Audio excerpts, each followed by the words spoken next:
introduction of the program that Mary Michael and myself will be leading, since it will be in Venice, Italy. I'm so sleepy, it's going to be in Venice, woo! City of natural and built traditions. All right. So what's so exciting about Venice? Venice, especially urbanistically, is kind of this city that's been changing for 1,500 years.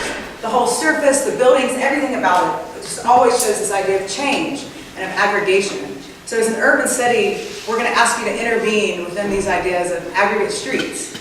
So these streets and bridges, it's all formed by the canals. So over all of these years, the city is just an aggregate. It started out as one island. 124 islands later, we have this. Each of the islands have independently were formed originally. So they all have a square, they all have a canal, they all have these series of fronts. And it's this weird tension going back and forth between the water and the city itself.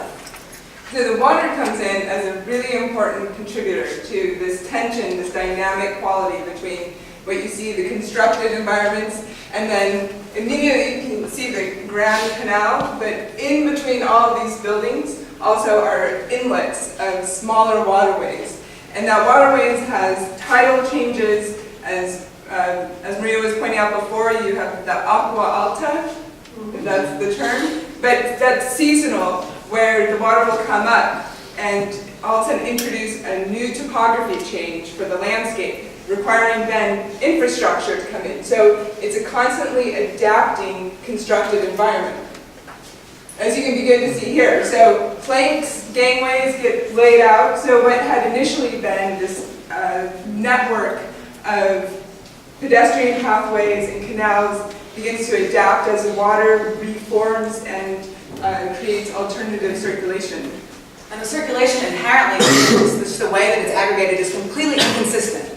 You have these alleys that are 2 feet wide or 10 feet wide. Your waterways or your voids within the buildings as well, and offer a whole different type of kind of circulation value. So what this video is going to show are kind of these two people hopping on ball hoppers, and it's supposed to indicate the kind of level of variation that's just inherent to the city itself. And it's these types of levels of primary, secondary, tertiary, backs, fronts, water, streets. These are the levels in which we're going to intervene within the studio itself. So you can, where'd they go? They haven't started yet. They haven't arrived. But they will. Here they come. So what you should notice are not just the layers of depth or void within the street.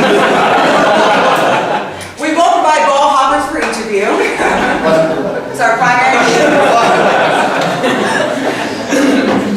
So this should start to show you not just the vertical change, but the horizontal change. The way the program interacts with each of these streets. The ways in which the sizing, oh no! Those types of variations and how it goes through, up until you get to the Grand Canal. So all these blendings of water and street and function and facade and front and back, it's this kind of exciting aggregate. I'm excited. So you also end up seeing a lot of cross-circulation strategies. You know, the bridges become a constructed route to be able to connect these separate islands. And then you have boatways that navigate and create a different circulation pattern, aside from pedestrian or the floating balls that have their own means. But the other thing that the video begins to show are the changing widths of all of these routes and collision effects. And also the scale. So it's this human scale that's derived not just by the plazas or the different types or sizes of plazas within each of the islands, but the size of the buildings and the colonnades and the way that these all are addressed through this kind of sense of aggregation. So Venice offers this kind of exciting scalar acknowledgement as well. So what we're really interested, of course, is your intervention in the city, your intervention within the network of all of these conflicting dynamic forces. And how we're going to start that is by looking intimately at the scale of a half-inch at the city and documenting it through the survey, but then zooming out to be able to get a larger intervention strategy that engages the plaza, that engages the circulation routes. So what's exciting is that it's this dynamic nature, and what it's hoping to kind of force you to acknowledge is that the dynamic nature of architecture itself. That architecture has so many connections, from a city to water, to the land, to the void, to the solid. There's all these different layers within architecture itself. And that's what this sort of urban studio or urban intervention is supposed to focus on, the architecture in the urban condition.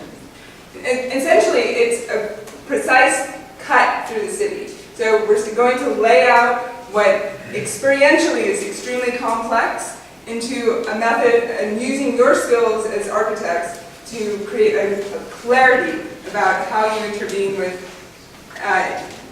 infrastructure changes, with waterways, with natural cycle changes.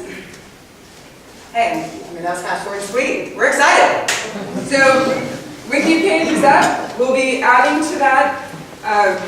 Oh, and of course, you'll be spending a summer with Venice Biennale, the Architectural Biennale, directed by Ren Koolhaas. That can't be bad. No. And That sounds exactly. great. So we'll meet we meet this Friday in the gallery at 4:30, immediately after studio. For more details. See y'all there. That's it.